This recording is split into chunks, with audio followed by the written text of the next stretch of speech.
अस्सलाम वालेकुम दोस्तों, कैसी तबीयत है? उम्मीद है कि आप लोग अच्छे होंगे। तो फिर आज हम स्टार्ट करते हैं पार्ट 10 और पार्ट 9। उम्मीद है कि आपको पसंद आया होगा। पार्ट 10 स्टार्ट करते हैं। और इससे पहले कि हम स्टार्ट करें तो मैं आप लोगों से वापस रिक्वेस्ट करूंगा कि लाइक करें, सब्सक्राइब करें, कमेंट करें और बेल आइकन नोटिफिकेशन को क्लिक करें ताकि आपको सारी अपडेट्स मिलती रहें। तो फिर स्टार्ट करते हैं। जिस वक्त कैदियों का काफिला लाशों के पास टीलों में रुका था, उस वक्त साहिल पर सुल्तान अय्यूबी की फ़ौज के कैंप में 3 आदमी दाखिल हुए। वो इटली की ज़बान बोलते थे। उनका लिबास इटली के देहातियों जैसा था। इनकी ज़बान कोई नहीं समझता था। इटली के जंगी कैदियों से मालूम किया गया। उन्होंने बताया कि ये इटली से आए हैं और अपनी लड़कियों को ढूंढते फिर रहे हैं। ये यहाँ के सालार से मिलना चाहते हैं। इन्हें बहाउद्दीन शद्दाद के पास पहुंचा दिया गया। सलाउद्दीन अय्यूबी को की गैर हाज़िरी में शद्दाद कैंप कमांडर था। इटली का एक जंगी कैदी बुलाया गया। वो मिस्र की ज़बान भी जानता था। इसकी वसातत से इन आदमियों के साथ बातें हुईं। इन 3 आदमियों में एक अधेड़ उम्र था और 2 जवान थे। तीनों ने एक ही जैसी बात सुनाई। तीनों की एक एक जवान बहन को सलीबी फ़ौजी उनके घरों से उठा लाए थे। इन्हें किसी ने बताया था कि वो लड़कियां मुसलमानों के कैंप में पहुंच गई हैं। ये अपनी बहनों की तलाश में आए थे। इन्हें बताया गया कि यहाँ 7 लड़कियां आई थीं। इन्होंने यही कहानी सुनाई थी, मगर सातों जासूस निकली। इन तीनों ने कहा कि हमारी बहनों का जासूसी के साथ कोई ताल्लुक़ नहीं है। हम तो गरीब और मज़लूम लोग हैं। किसी से किश्ती मांग कर इतनी दूर आए हैं। हम गरीबों की बहनें जासूसी की जुर्रात कैसे कर सकती हैं? हमें इन 7 लड़कियों का कुछ पता नहीं, मालूम नहीं वो कौन होंगे। हम तो अपनी बहनों को ढूंढ रहे हैं। हमारे पास और कोई लड़की नहीं। शद्दाद ने बताया। यही 7 लड़कियां थीं जिनमें से एक लापता हो गई थी और बाकी 6 को परसों सुबह यहाँ से रवाना कर दिया गया है। अगर इन्हें देखना चाहते हो तो काहिरा चले जाओ। हमारा सुल्तान रहमदिल इंसान है, तुम्हें लड़कियाँ दिखा देगा। नहीं, एक ने कहा, हमारी बहनें जासूस नहीं, वो 7 कोई और होंगी। हमारी बहनें समंदर में डूब गई होंगी या हमारे ही फ़ौजियों ने इन्हें अपने पास रखा हुआ होगा। बहाउद्दीन शद्दाद नेक खसलत इंसान था। उसने इन देहातियों की मज़लूमियत से मुतासिर होकर उनकी खातिर तवाज़ो की और इन्हें इज़्ज़त से रुखसत किया। अगर वहाँ अली बिन सुफियान होता तो इन तीनों को इतनी आसानी से ना जाने देता। इसकी सुराग रसा नज़रें भांप लेती कि ये तीनों झूठ बोल रहे हैं। तीनों चले गए। किसी ने भी ये ना देखा कि वो कहाँ गए हैं। वो चलते ही चले गए और शाम तक चलते ही रहे। कैंप से दूर जहाँ कोई ख़तरा ना था, वो चट्टानों के अंदर चले गए। वहाँ इन जैसे 18 आदमी बैठे उनका इंतज़ार कर रहे थे। इन तीनों में जो अधेड़ उमर था वो मेगनाना मारियोस था। ये सलीबियों की वो कमांडो पार्टी थी जिसे लड़कियों को आज़ाद कराने और अगर मुमकिन हो सके तो सुल्तान अय्यूबी को कत्ल करने का मिशन दिया गया था। इन तीनों ने कैंप से कुछ और ज़रूरी मालूमात भी हासिल कर ली थी। ये भी मालूम कर लिया था कि सलाउद्दीन अय्यूबी यहाँ नहीं, काहिरा में है। शद्दाद के साथ बातें करते जहाँ इन्हें ये मालूम हो गया था कि लड़कियाँ काहिरा को रवाना कर दी गई हैं, वहाँ इन्होंने ये भी मालूम कर लिया था कि इनके साथ 5 मर्द कैदी भी हैं। ये पार्टी एक बड़ी कश्ती में आई थी। इन्होंने कश्ती साहिल पर एक ऐसी जगह बांध दी थी जहाँ समंदर चट्टान को काट कर अंदर तक गया हुआ था। इन लोगों को अब काहिरा के लिए रवाना होना था, मगर सवारी नहीं थी। ये 3 आदमी जो कैंप में गए थे, ये भी देख आए थे कि इस फ़ौज के घोड़े और ऊँट कहाँ बंधे हुए हैं। उन्होंने ये भी देखा था कि कैंप से जानवर चोरी करना आसान नहीं। 21 घोड़े या ऊँट चोरी नहीं किए जा सकते थे। अभी सूरज तुलू होने में बहुत देर थी। वो पैदल ही चल पड़े। अगर इन्हें सवारी मिल जाती तो वो कैदियों को रास्ते में ही जा लेने की कोशिश करते। अब वो ये सोचकर पैदल चले कि काहिरा में जाकर कैदियों को छुड़ाने की कोशिश करेंगे। सब जानते थे कि ये ज़िंदगी और मौत की मुहिम है। सलीबी फ़ौज के सरबराहों और शाहों ने इन्हें कामयाबी की सूरत में जो इनाम देने का वादा किया था, वो इतना ज़्यादा था कि कोई काम किए बगैर अपने कुंभों समेत सारी उम्र आराम और बेफिक्री की ज़िंदगी बसर कर सकते थे। मेगनाना मारियोस को जेल खाने से लाया गया था।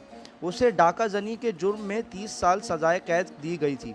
उसके साथ 2 और कैदी थे जिनमें एक की सज़ा 24 साल और दूसरे की 27 साल थी। उस ज़माने में कैद खाने कस्साब खाने होते थे। मुजरिम को इंसान नहीं समझा जाता था। बड़ी ज़ालिमाना मुशक्क़त ली जाती اور مویشیوں کی طرح کھانے کو بیکار خوراک دی جاتی۔ قیدی رات کو بھی آرام نہیں کر سکتے تھے، ایسی قید سے موت بہتر تھی۔ ان تینوں کو انعام کے علاوہ سزا معاف کرنے کا وعدہ دیا گیا تھا۔ صلیب پر حلف لے کر انہیں اس پارٹی میں شامل کیا گیا تھا۔ جس پادری نے ان سے حلف لیا تھا، اس نے انہیں بتایا تھا کہ وہ جتنے مسلمانوں کو قتل کریں گے اس سے 10 گنا ان کے گناہ بخشے جائیں گے، اور اگر انہوں نے صلاح الدین ایوبی کو قتل کیا تو ان کے تمام گناہ بخش دیے جائیں گے، اور اگلے جہاں خدائے یسوع مسیح انہیں جنت میں جگہ دے گا۔ یہ معلوم نہیں کہ یہ تینوں قید خانے کے جہنم سے آزاد ہونے کے لیے موت کی اس مہم میں شامل ہوئے تھے، یا اگلے جہان جنت میں داخل ہونے کے لیے، یا انعام کا لالچ انہیں لے آیا تھا، یا وہ نفرت جو ان کے دلوں میں مسلمانوں کے خلاف ڈالی گئی تھی۔ بہرحال وہ عزم کے پختہ معلوم ہوتے تھے، اور ان کا جوش و خروش بتا رہا تھا کہ وہ کچھ کر کے ہی مصر سے نکلیں گے یا جانیں قربان کر دیں گے۔ باقی 1800 فوجی 18 تو فوج کے منتخب آدمی تھے۔ انہوں نے جلتے ہوئے جہازوں سے جانیں بچائی تھیں اور بڑی مشکل سے واپس گئے تھے۔ وہ مسلمانوں سے اس ذلت آمیز شکست کا انتقام لینا چاہتے تھے۔ انعام کا لالچ تھا تو تھا ہی، یہی جذبہ تھا جس کے جوش سے وہ اندیکھی منزل کی سمت پیدل ہی چل پڑے۔ دوپہر کے وقت ایک گھوڑا سوار صلاح الدین ایوبی کے ہیڈ کوارٹر کے سامنے جا رکا۔ گھوڑے کا پسینہ چھوٹ رہا تھا اور سوار کے منہ سے تھکن کے مارے بات نہیں نکل رہی تھی۔ وہ گھوڑے سے اترا تو گھوڑے کا سارا جسم بڑی زور سے کانپا۔ گھوڑا گر پڑا اور مر گیا۔ سوار نے اسے آرام دیے بغیر اور پانی پلائے بغیر ساری رات اور آدھا دن مسلسل دوڑایا تھا۔ سلطان ایوبی کے محافظوں نے سوار کو گھیرے میں لے لیا، اسے پانی پلایا، اور جب وہ بات کرنے کے قابل ہوا تو اس نے کہا کہ کسی سالار یا کماندار سے ملا دو۔ سلطان ایوبی خود ہی باہر آ گیا تھا۔ سوار اسے دیکھ کر اٹھا اور سلام کر کے کہا، سلطان کا اقبال بلند ہو، بری خبر لایا ہوں۔ سلطان ایوبی اسے اندر لے گیا اور کہا، خبر جلدی سناؤ۔ قیدی لڑکیاں بھاگ گئی ہیں، ہمارا پورا دستہ مارا گیا ہے۔ اس نے کہا، مرد قیدیوں کو ہم نے جان سے مار دیا ہے، میں اکیلا بچ کے نکل آیا ہوں۔ مجھے یہ معلوم نہیں کہ حملہ آور کون تھے۔ ہم مشعلوں کی روشنی میں اور وہ اندھیرے سے تیر آئے اور میرے تمام ساتھی ختم ہو گئے۔ یہ قیدیوں کے محافظ، قیدی لڑکیاں بھاگ گئی ہیں، ہمارا پورا دستہ مارا گیا ہے۔ اس نے کہا کہ مرد قیدیوں کو ہم نے جان سے مار دیا ہے، میں اکیلا بچ کے نکلا ہوں۔ مجھے یہ معلوم نہیں کہ حملہ آور کون تھے۔ ہم مشعلوں کی روشنی میں اور وہ اندھیرے سے تیر آئے اور میرے تمام ساتھی ختم ہو گئے۔ یہ قیدیوں کے محافظوں کے دستے کا وہ آدمی تھا جو اندھیرے میں غائب ہو گیا تھا اور سوڈانیوں کا گھوڑا کھول کر بھاگ آیا تھا۔ اس نے گھوڑے کو بلا روکے سرپٹ دوڑایا تھا اور اتنا طویل سفر آدھے سے بھی تھوڑے وقت میں طے کر لیا تھا۔ سلطان صلاح الدین ایوبی نے علی بن سفیان اور فوج کے ایک نائب سالار کو بلا لیا۔ وہ آئے تو اس آدمی سے کہا کہ وہ اب ساری بات سنائے۔ اس نے کیمپ سے روانگی کے وقت سے بات شروع کی اور اپنے کمانڈر کے متعلق بتایا کہ وہ ایک قیدی لڑکی کے ساتھ دل بہلاتا رہا اور قیدیوں سے لاپرواہ ہو گیا۔ پھر راستے میں جو کچھ ہوتا رہا اور آخر میں جو کچھ ہوا اس نے سنا دیا، مگر وہ یہ نہ بتا سکا کہ حملہ آور کون تھے۔ سلطان ایوبی نے علی بن سفیان اور نائب سالار سے کہا، اس کا مطلب یہ ہے کہ صلیبی چھاپہ مار مصر کے اندر موجود ہیں۔ ہو سکتا ہے، علی بن سفیان نے کہا، یہ صحرائی ڈاکو بھی ہو سکتے ہیں۔ اتنی خوبصورت 6 لڑکیاں ڈاکوؤں کے لیے بہت بڑی کشش تھے۔ تم نے اس کی بات غور سے نہیں سنی، سلطان ایوبی نے کہا۔ اس نے کہا ہے کہ مرد قیدی لاشوں کے ہتھیار اٹھا لائے تھے اور محافظوں کو قتل کرنے لگے تھے۔ محافظوں میں سے 2 نے انہیں تیروں سے ہلاک کر دیا۔ اس کے بعد ان پر حملہ ہوا۔ اس سے یہی ظاہر ہوتا ہے کہ صلیبی چھاپہ مار ان کے تعاقب میں تھے۔ وہ کوئی بھی تھے سلطان محترم، نائب سالار نے کہا، فوری طور پر کرنے والا کام یہ ہے کہ اس عسکری کو رہنمائی کے لیے ساتھ بھیجا جائے اور کم از کم 20 گھوڑا سوار جو تیز رفتار ہوں تعاقب کے لیے بھیجے جائیں۔ یہ بات کی بات ہے کہ وہ کون تھے۔ میں اپنے ایک نائب کو ساتھ بھیجوں گا، علی بن سفیان نے کہا۔ اس عسکری کو کھانا کھلاؤ، سلطان ایوبی نے کہا، اسے تھوڑی دیر آرام کر لینے دو۔ اتنی دیر میں 20 سوار تیار کرو اور تعاقب میں روانہ کر دو۔ اگر ضرورت سمجھو تو زیادہ سوار بھیج دو۔ میں نے جہاں سے گھوڑا کھولا تھا وہاں 8 گھوڑے بندھے ہوئے تھے، محافظ نے کہا۔ وہاں کوئی انسان نہیں تھا، حملہ آور وہی ہو سکتے ہیں۔ اگر گھوڑے 8 تھے تو وہ بھی 8 ہی ہوں گے۔ چھاپہ ماروں کی تعداد زیادہ نہیں ہو سکتی۔ नायब सालार ने कहा। हम इंशाअल्लाह उल अज़ीज़ उन्हें पकड़ लेंगे। ये याद रखो कि वो छापा मार हैं, सुल्तान अय्यूबी ने कहा। वो लड़कियां जासूस हैं। अगर तुम एक जासूस या छापा मार को पकड़ लो तो समझ लो कि तुमने दुश्मन के 200 अस्करी पकड़ लिए हैं। मैं एक जासूस को हलाक करने के लिए दुश्मन के 200 अस्करियों को छोड़ सकता हूँ। एक औरत किसी का कुछ नहीं बिगाड़ सकती, मगर एक जासूस और तखरीबकार औरत अकेली पूरे मुल्क का बेड़ा गर्क कर सकती है। ये लड़कियां बेहद ख़तरनाक हैं। अगर वो मिस्र के अंदर रह गईं तो तुम्हारा पूरे का पूरा लश्कर बेकार हो जाएगा। एक जासूस या जासूसा को पकड़ने या जान से मारने के लिए अपने 100 सिपाही कुर्बान कर दो। ये सौदा फिर भी सस्ता है। छापा मार अगर ना पकड़े जाएं तो मुझे परवाह नहीं, इन लड़कियों को हर कीमत में पकड़ना है। ज़रूरत समझो तो तीरों से इन्हें हलाक कर दो, ज़िंदा निकल कर ना जाएं। 1 घंटे के अंदर अंदर 20 तेज़ रफ्तार सवार रवाना कर दिए गए। इनका रहनुमाई मुहाफिज था और कमांडर अली बिन सुफियान का एक नायब जाहिदीन था। इन सवारों में फ़खरुल मसरी को अली बिन सुफियान ने ख़ास तौर पर शामिल किया था। ये फ़ख्र की ख्वाहिश थी कि इसे बालियान और मोबी के ताक़ुब के लिए भेजा जाए। ये तो ना अली बिन सुफियान को इल्म था, ना फ़खरुल मसरी को, कि जिनके ताक़ुब में सवार जा रहे हैं वो बालियान, मोबी और उनके 6 वफ़ादार साथी हैं।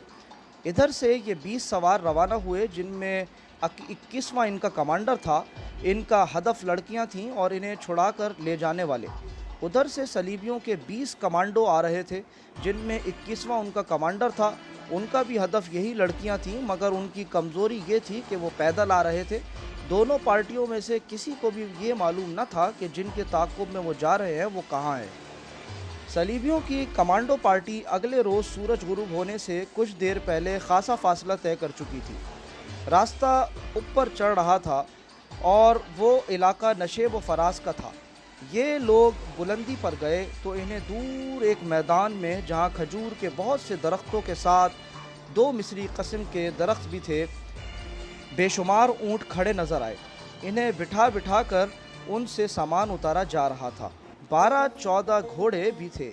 इनके सवार फ़ौजी मालूम होते थे, बाकी तमाम शतरबान थे। ये 21 सलीबी रुक गए।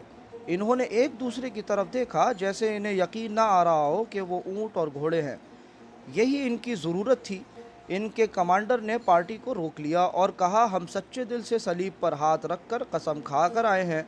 वो देखो सलीब का करिश्मा, ये मौजज़ा है। खुदा ने आसमान से तुम्हारे लिए सवारी भेजी है। तुम में से जिसके दिल में किसी भी गुनाह का या फ़र्ज से कोताही का या जान बचाकर भागने का ख्याल है, वो फ़ौरन निकाल दो। खुदा का बेटा, जो मज़लूमों का दोस्त और ज़ालिमों का दुश्मन है, तुम्हारी मदद के लिए आसमान से उतर आया है। सबके चेहरों पर थकन के जो आसार थे वो गायब हो गए और चेहरों पर रौनक आ गई। उन्होंने अभी इस पहलू पर गौर ही नहीं किया था कि इतने बेशुमार ऊँटों और घोड़ों में से, जिनके साथ इतने ज़्यादा शतरबान और फ़ौजी हैं, वो अपनी ज़रूरत के मुताबिक जानवर किस तरह हासिल करेंगे। ये 100 के लगभग ऊँटों का काफ़िला था, जो महाज पर फ़ौज के लिए राशन ले जा रहा था। चूँकि मुल्क के अंदर दुश्मन का कोई ख़तरा नहीं था, इसलिए काफ़िले की हिफाजत का कोई ख़ास एहतमाम नहीं किया गया था। सिर्फ 10 घोड़ा सवार साथ भेज दिए गए थे। शतरबान निहत्ते थे, अभी छापा मार और शबखून मारने वाले मैदान में नहीं आए थे। सलीबियों के ये 21 आदमी पहले छापा मार थे, या इससे पहले सलाहुद्दीन अय्यूबी ने शबखून का वो तरीका आजमाया था, जिसमें थोड़े से 100 सवारों ने सूडानियों की फ़ौज के उकबी हिस्से पर हमला किया और गायब हो गए थे। इस वार करो और भागो के तरीके की कामयाबी को देखते हुए सुल्तान सलाहुद्दीन अय्यूबी ने तेज़ रफ्तार, ज़हीन और जिस्मानी लिहाज से गैर मामूली तौर पर सेहतमंद अस्करियों के दस्ते तैयार करने का हुक्म दे दिया था और दुश्मन के मुल्क में लड़ाका जासूस भेजने की स्कीम भी तैयार कर ली थी। लेकिन सलीबियों को अब शबखून और छापों की नहीं सूझी थी।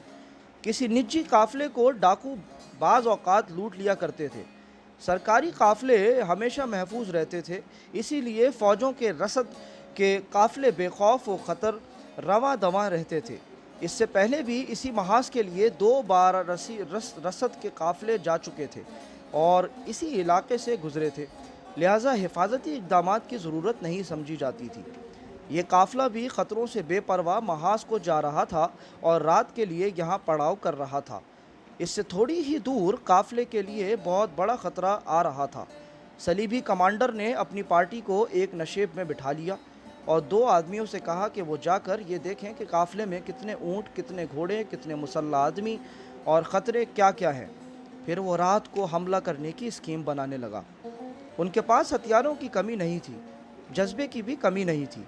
हर एक आदमी जान पर खेलने को तैयार था। निस्फ शब से बहुत पहले वो दो आदमी वापस आए जो काफिले को करीब से देखने गए थे। उन्होंने बताया कि काफिले के साथ 10 मुसल्लह सवार हैं जो एक ही जगह सोए हुए हैं। घोड़े अलग बंधे हैं, शतरबान टोलियों में बंटकर सोए हुए हैं। सामान में ज़्यादातर बोरियां हैं। शतरबानों के पास कोई हथियार नहीं। ये बड़ी अच्छी मालूमात थी, काम मुश्किल नहीं था। काफिले वाले गहरी नींद सोए हुए थे। 10 अस्करियों की आंख भी न खुली कि तलवारों और खंजरों ने इन्हें काट कर रख दिया।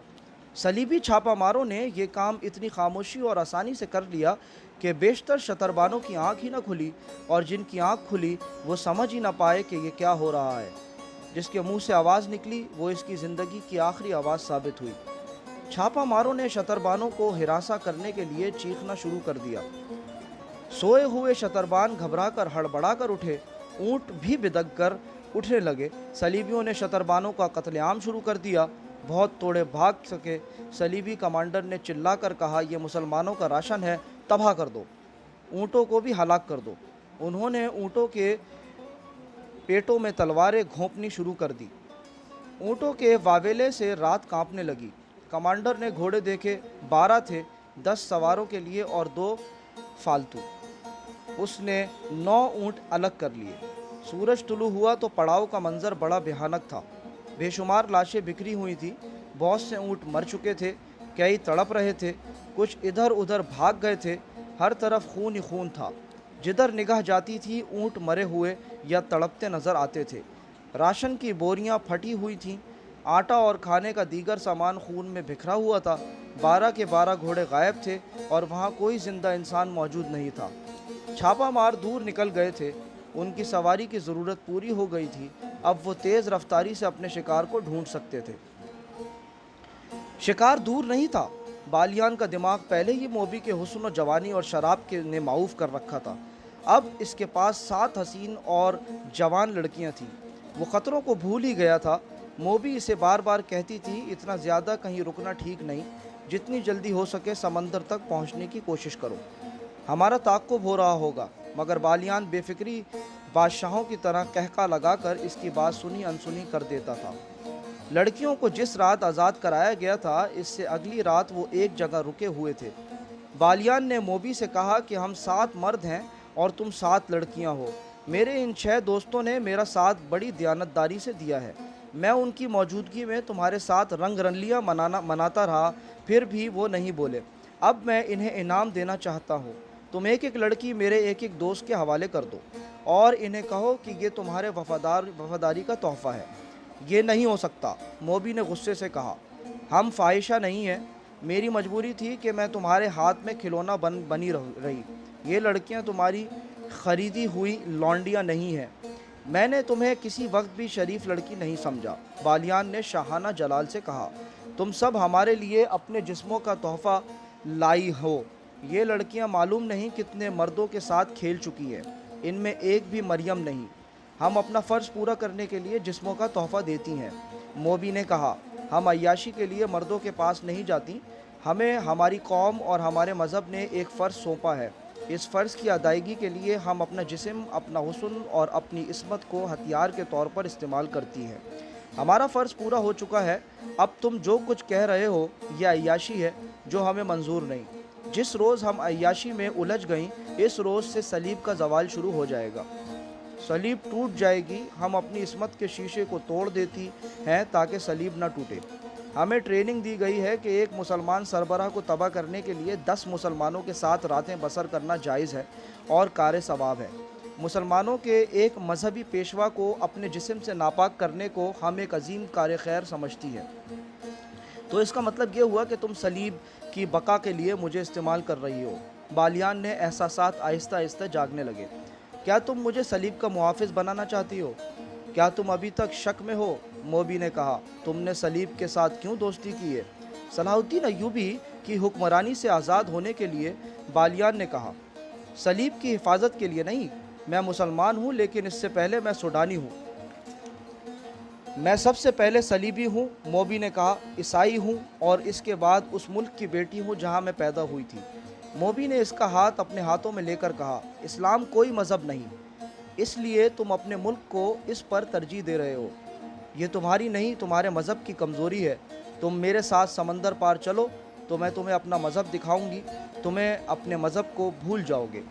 میں اس مذہب پر لعنت بھیجوں گا جو اپنی بیٹیوں کو غیر مردوں کے ساتھ راتیں بسر کرنے اور شراب پینے پلانے کو ثواب کا کام سمجھتا ہے۔ بالیان اچانک بیدار ہو گیا۔ اس نے کہا، تم نے اپنی عصمت مجھ سے نہیں لٹائی بلکہ میری عصمت لوٹی ہے۔ میں نے تمہیں نہیں بلکہ تم نے مجھے کھلونا بنائے رکھا ہے۔ ایک مسلمان کا ایمان خریدنے کے لیے عصمت کوئی زیادہ قیمت نہیں۔ لڑکی نے کہا، میں نے تمہاری عصمت نہیں لوٹی، تمہارا ایمان خریدا ہے، مگر تمہیں راستے میں بھٹکتا ہوا چھوڑ کر نہیں جاؤں گی۔ تمہیں ایک عظیم روشنی کی طرف لے جا رہی ہوں جہاں تمہیں اپنا مستقبل اور اپنی عاقبت ہیروں کی طرح چمکتی نظر آئے گی۔ میں اس روشنی میں نہیں جاؤں گا، بالیان نے کہا۔ دیکھو بالیان، موبی نے کہا، مرد، جنگجو مرد وعدے اور سودے سے پھرا نہیں کرتے۔ تم میرا سودا قبول کر چکے ہو، میں نے تمہارا ایمان خرید کر شراب میں ڈبو دیا ہے اور تمہیں منہ مانگی قیمت دی ہے۔ اتنے دنوں سے تمہاری لونڈی اور بے نکاحی بیوی بنی ہوئی ہوں، اور اس سودے سے پھرو نہیں۔ ایک کمزور لڑکی کو دھوکہ نہ دو۔ تم نے مجھے وہ عظیم روشنی یہیں دکھا دی ہے جو تم مجھے سمندر پار لے جا کر دکھانا چاہتی ہو۔ بالیان نے کہا، مجھے اپنا مستقبل اور اپنی عاقبت ہیروں کی طرح چمکتی نظر آنے لگی ہے۔ موبی نے کچھ کہنے کی کوشش کی تو بالیان گرج کر بولا، خاموش رہو لڑکی، صلاح الدین ایوبی میرا دشمن ہو سکتا ہے لیکن میں اس رسول صلی اللہ علیہ وسلم کا دشمن نہیں ہو سکتا جس کا صلاح الدین ایوبی بھی نام لیوا ہے۔ میں اس رسول صلی اللہ تعالی علیہ وسلم کے نام پر مصر اور سوڈان قربان کر سکتا ہوں۔ اس کے عظیم اور مقدس نام پر میں صلاح الدین ایوبی کے آگے ہتھیار ڈال سکتا ہوں۔ میں تم کو کئی بار کہہ چکی ہوں کہ شراب کم پیا کرو۔ موبی نے کہا، ایک شراب، دوسرے رات بھر جاگنا اور میرے جسم کے ساتھ کھیلتے رہنا، دیکھو تمہارا دماغ بالکل بیکار ہو گیا ہے۔ تم یہ بھی بھول گئے ہو کہ میں تمہاری بیوی ہوں۔ میں کسی فاحشہ صلیبی کا خاوند نہیں ہو سکتا۔ اس کی نظر شراب کی بوتل پر پڑی۔ اس نے بوتل اٹھا کر پرے پھینک دی اور اٹھ کھڑا ہوا۔ اس نے اپنے دوستوں کو بلایا، وہ دوڑتے آئے۔ اس نے کہا، یہ لڑکیاں اور یہ لڑکی بھی تمہاری قید میں، انہیں واپس قاہرہ لے چلو۔ قاہرہ؟ ایک نے حیران ہو کے کہا، آپ قاہرہ جانا چاہتے ہیں؟ ہاں، اس نے کہا، قاہرہ۔ حیران ہونے کی ضرورت نہیں، اس ریگزار میں کب تک بھٹکتے رہو گے؟ کہاں جاؤ گے؟ چلو گھوڑوں پر زینے کسو اور ہر لڑکی کو ایک ایک گھوڑے کی پیٹھ پر باندھ کر لے چلو۔ صحرا میں اونٹ کا سفر بے آواز پا ہوتا ہے۔ گھوڑوں کے ٹاپوں کی ہلکی ہلکی آوازیں سنائی دیتی ہیں، لیکن اونٹ کے پاؤں خدا نے ایسے بنائے ہیں کہ ہلکی سی آواز بھی پیدا نہیں ہوتی۔ بالیان جس وقت موبی کے ساتھ باتیں کر رہا تھا، اسے محسوس تک نہ ہوا کہ ایک اونٹ ایک چھوٹے سے ریتیلے ٹیلے کی اوٹ میں کھڑا ان دونوں کو اور 6 آدمیوں کو دیکھ رہا ہے۔ وہ صلیبی کمانڈو پارٹی کا ایک آدمی تھا۔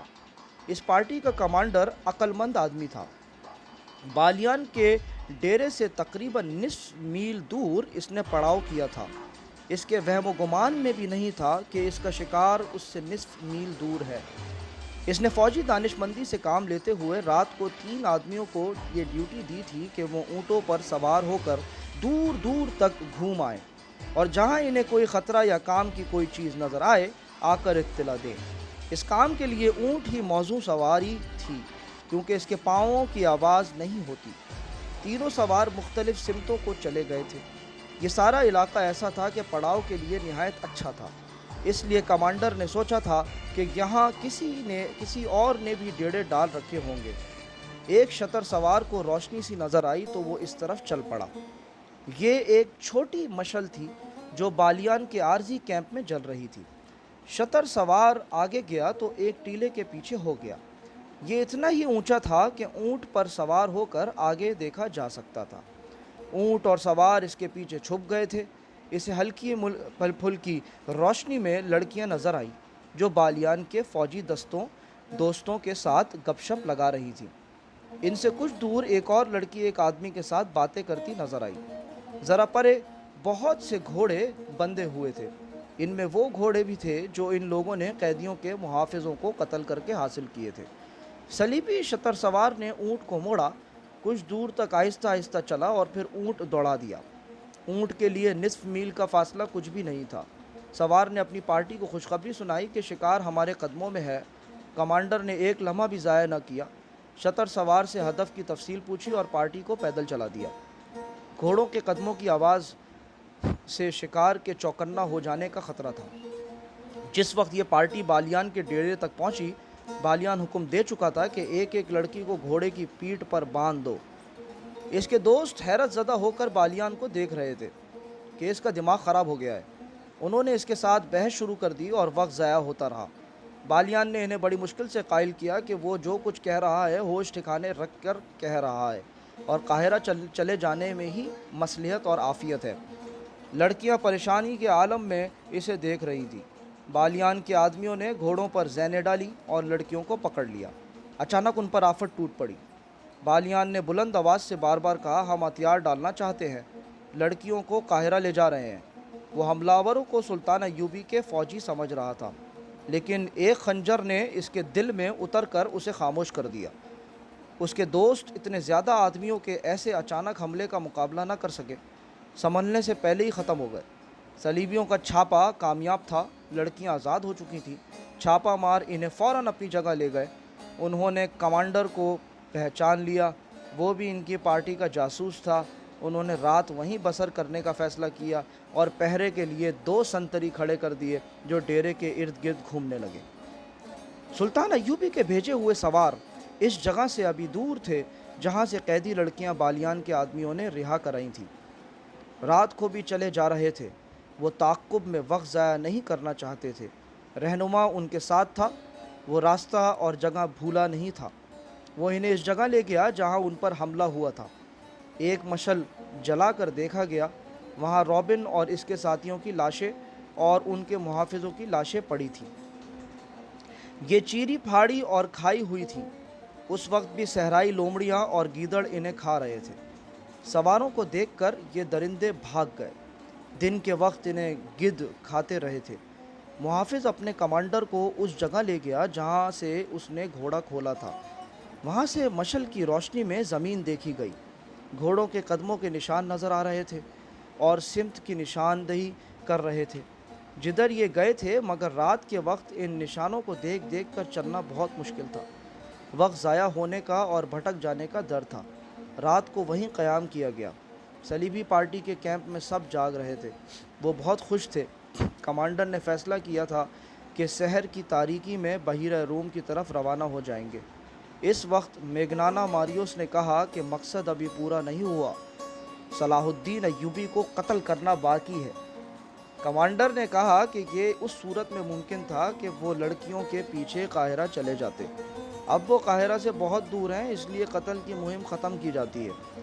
یہ میری مہم ہے جسے موت کے سوا کوئی ختم نہیں کر سکتا، میگنانا ماریوس نے کہا۔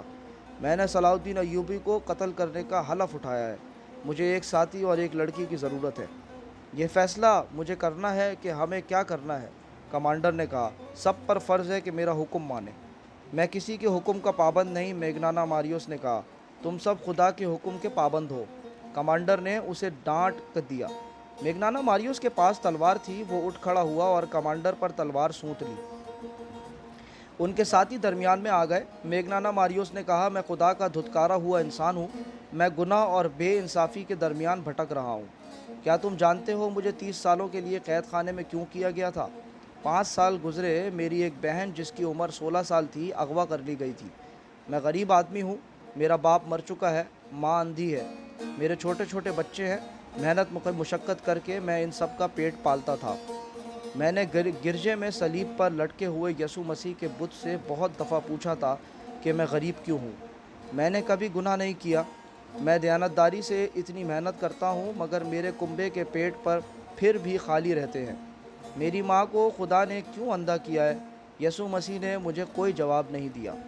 اور جب کنواری بہن اغوا ہو گئی تو میں نے گرجے میں جا کر کنواری مریم کی تصویر سے پوچھا کہ میری کنواری بہن کے کنوارے پن میں तुझे तरस क्यों नहीं आया? वो मासूम थी, इस पर खुदा ने ये जुल्म किया था कि इसे खूबसूरती दे दी थी। मुझे यसु मसीह ने भी कोई जवाब नहीं दिया।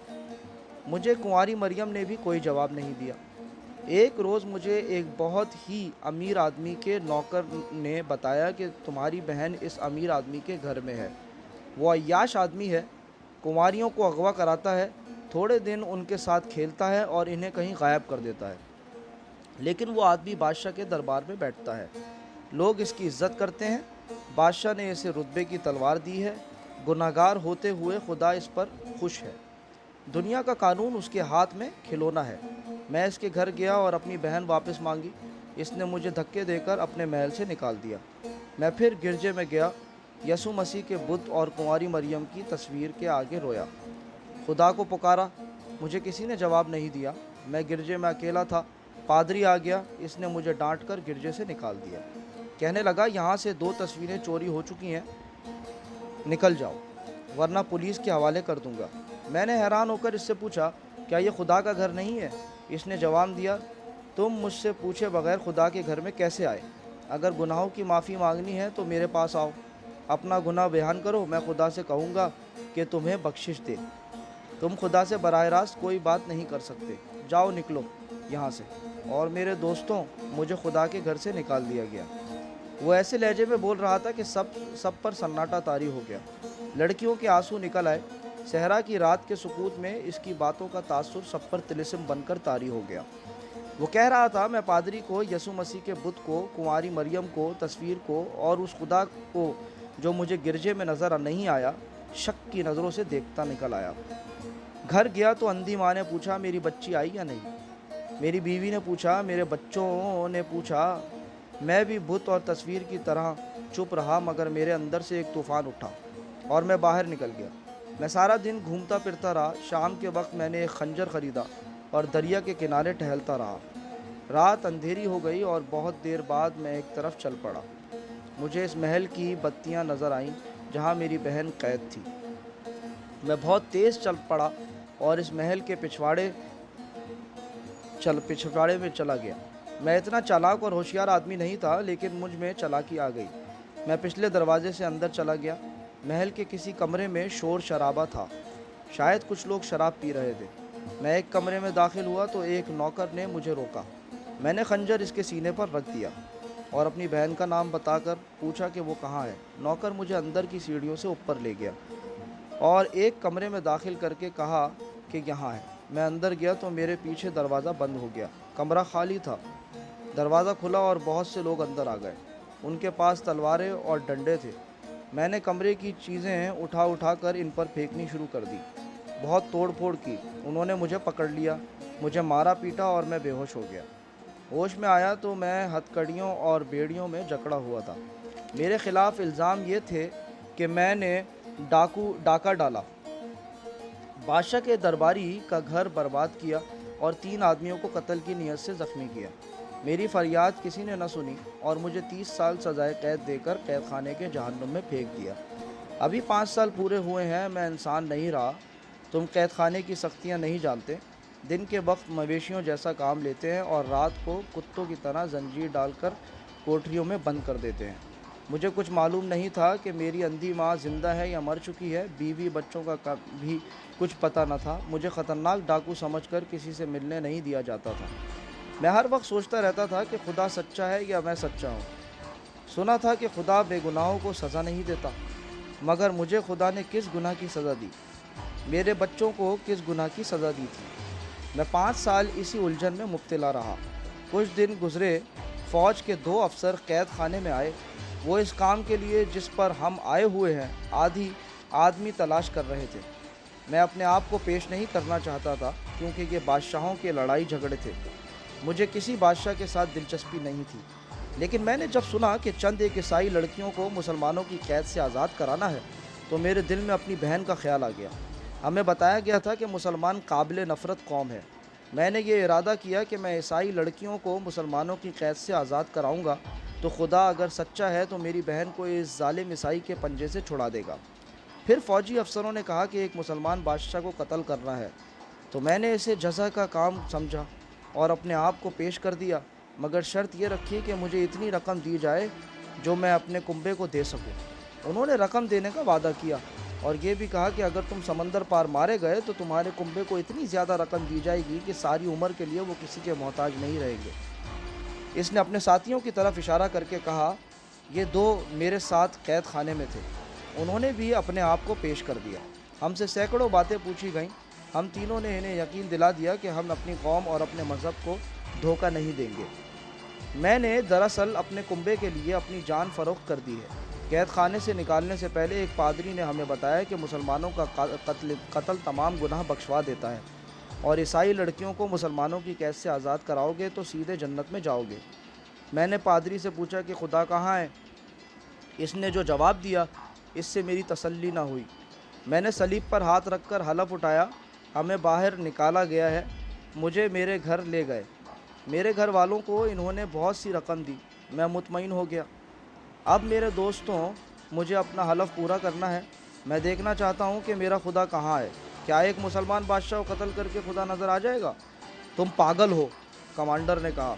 तुमने जितनी बातें की हैं इनमें मुझे अक्ल की ज़रा सी बू भी नहीं आई। इसने बड़ी अच्छी बातें की हैं। इसके एक साथी ने कहा, मैं इसका साथ दूंगा। मुझे एक लड़की की ज़रूरत है, मेघनाना मारियोस ने लड़कियों की तरफ देखकर कहा। मैं लड़की की जान और इज़्ज़त का ज़िम्मेदार हूँ। लड़की के बगैर मैं सलाउद्दीन अय्यूबी तक पहुँच नहीं सकूँगा। मैं जब से आया हूँ सोच रहा हूँ कि सलाउद्दीन अय्यूबी के साथ तन्हाई में किस तरह मिल सकता हूँ। मोबी उठकर इसके साथ जा खड़ी हुई और बोली, मैं इसके साथ जाऊँगी। हम तुम्हें बड़ी मुश्किल से आज़ाद करा के लाए हैं मोबी, कमांडर ने कहा। मैं तुम्हें ऐसी ख़तरनाक मुहिम पर जाने की इजाज़त नहीं दे सकता। मुझे अपनी इस्मत का इंतकाम लेना है, मोबी ने कहा। मैं सलाउद्दीन अय्यूबी की ख्वाबगाह में आसानी से दाखिल हो सकती हूँ। मुझे मालूम है कि मुसलमान का रुतबा जितना ऊंचा होता है वो खूबसूरत लड़कियों का उतना ही ज़्यादा शैदाई हो जाता है। सलाउद्दीन अय्यूबी को महसूस तक न होगा कि वो अपनी ज़िंदगी में आखिरी लड़की देख रहा है। बहुत देर की बहस और तकरार के बाद मेघनाना मारियोस अपने एक साथी और मोबी के साथ अपनी पार्टी से रुखसत हुआ। सब ने इन्हें दुआओं के साथ अलविदा कहा। उन्होंने 2 ऊँट लिए, एक पर मोबी सवार हुई, दूसरे पर दोनों मर्द। उनके पास मिस्र के सिक्के थे और सोने की अशरफियाँ थीं। दोनों मर्दों ने चोगे ओढ़ लिए थे। मेघनाना मारियोस की दाढ़ी खासी लंबी हो गई थी। कैद खाने में धूप में मुशक्क़त को करके इसका रंग इटली के बाशिंदों की तरह गोरा नहीं रहा था, स्याही माइल हो गया था। इससे इस पर यह शक नहीं किया जा सकता था कि वो यूरोपी है। भेष बदलने के लिए इन्हें कपड़े देकर भेजा गया था, मगर एक रुकावट थी जिसका बज़ाहिर कोई इलाज नहीं था। वो ये कि मेघनाना मारियोस इटली की ज़बान के सिवा और कोई ज़बान नहीं जानता था। मोबी मिस्र की ज़बान बोल सकती थी। दूसरा जो आदमी इनके साथ गया था वो भी मिस्र की ज़बान नहीं जानता था। इन्हें इसका कोई इलाज करना था।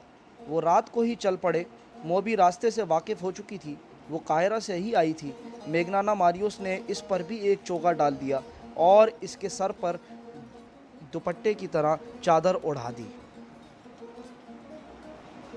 तो साथियों, फिर एंड ऑफ पार्ट 10 मिलते हैं पार्ट 11 के साथ कल। उम्मीद है कि आप लोगों को पसंद आएगा। लाइक करें, सब्सक्राइब करें, कमेंट करें और hit the bell icon. Thank you very much.